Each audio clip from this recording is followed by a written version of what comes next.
So in an earlier video, I discussed the timeframes involved in, or the time variables, issues that impact the time frame for getting a shooting range established. But one of the things that's really important and part of this kind of pre-qualification evaluation call is to talk about pursuit money. Pursuit money are dollars that are spent early in the process, first thing out of the gate. It's cash, it can't be debt, and it's got to be pretty easily spent. I don't mean unwisely, I just mean comfortably. And so for issues like my monthly fee, which is how my fee is structured initially, legal fees for an attorney, real estate related expenses, these are all expenses that easily run into the tens of thousands of dollars over the course of the project, getting it to get it to a point where you've got a pitchable deal to investors. So the range DS fee here is what, 4 months, 5 months worth of fee represented on the schedule. And then you got architectural and schematic and civil, schematic, and real estate fees. And it's only after we've got the budget nailed down, as mentioned in other videos, that we'd start spending money on putting property under contract. And so you'd have to have cash, liquid, equity available, not equity, cash available for escrow rather. And that gets you a free look without exception. Every deal I've ever worked on, you get a free look period to evaluate the property to determine that it's suitable. Whether or not it's suitable could go quickly to check off all the necessary boxes for physical and legal and zoning entitlements. There's a long checklist of what all is included, but all that is rolled up in this parent-child budget, which is, as you can see, gets into each of the items, and there's 80 plus line items. Probably ends in the 70s for general contracting. But now look, this is a very generic budget. This is high level, and it's still got 80 plus items in it. So who on your team is coordinating that effort and making the decisions for all of these items and when to spend money on them and what priority order they should be in is, I would argue, invaluable, because there have been plenty of people I've seen on social media posts where a range operator is proud on, on grand opening, and he's have an interview done, and someone asks, well, yeah, how long have you been, trying to get to this point?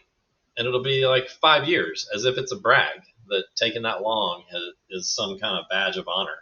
I mean, I'm disappointed that it didn't take 2.5 years, and you had another 2.5 years of revenue that you could have been enjoying. So, not to say that everybody can get it done in lightning speed.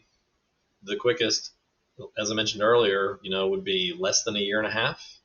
But to pretend like it's going to go sooner, you must have all the equity, no zoning issues, easy negotiations for property, and funding is going to fall right into place, as will permitting, and construction is going to go smoothly.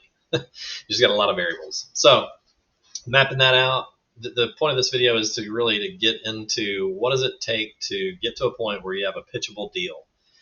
Well, as mentioned earlier, you got to get the vision nailed down, sort through all the questions and the variables and the costs and the budget and the projections, and then secure property. And it's at that point that you start to have a pitchable deal. If you go to investors early, they're going to have a great conversation, and they're going to think it's wonderful if they're Second Amendment kind of minded folks, and that's fine.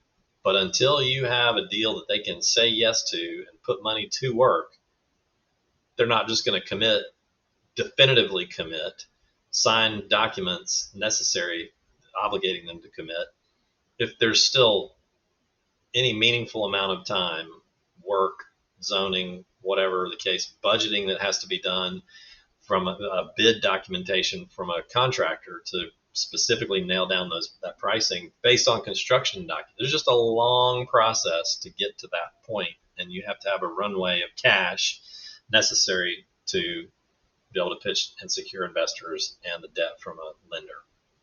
So what happens to that pursuit money? the vast majority of it, if not all of it, should apply as equity.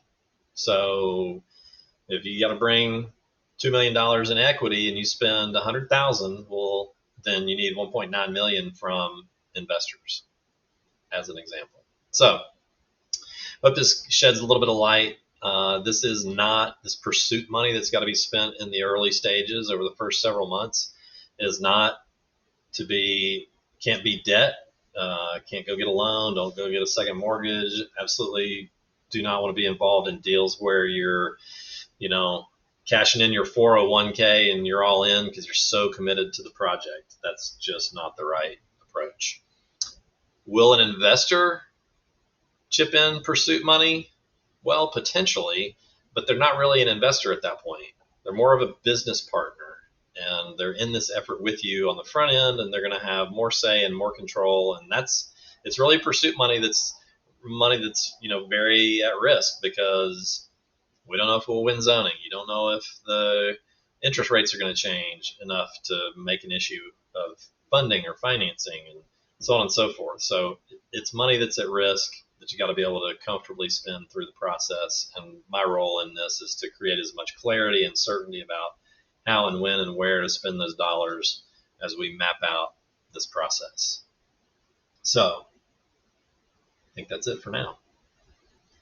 Oh, the other value add that I think I mentioned in an earlier video is, can we, when it relates to justifying the fee to me, to Range Development Services, I'll help you pull all of the contracts out and for you to contract directly for equipment manufacturers, so that those fees that the GC is charging aren't added on to that equipment unnecessarily.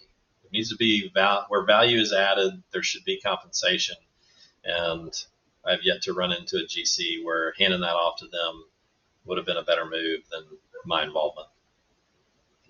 There's much more to that story and the logistics of how to execute really well that I'll save for when we reach that point in the process.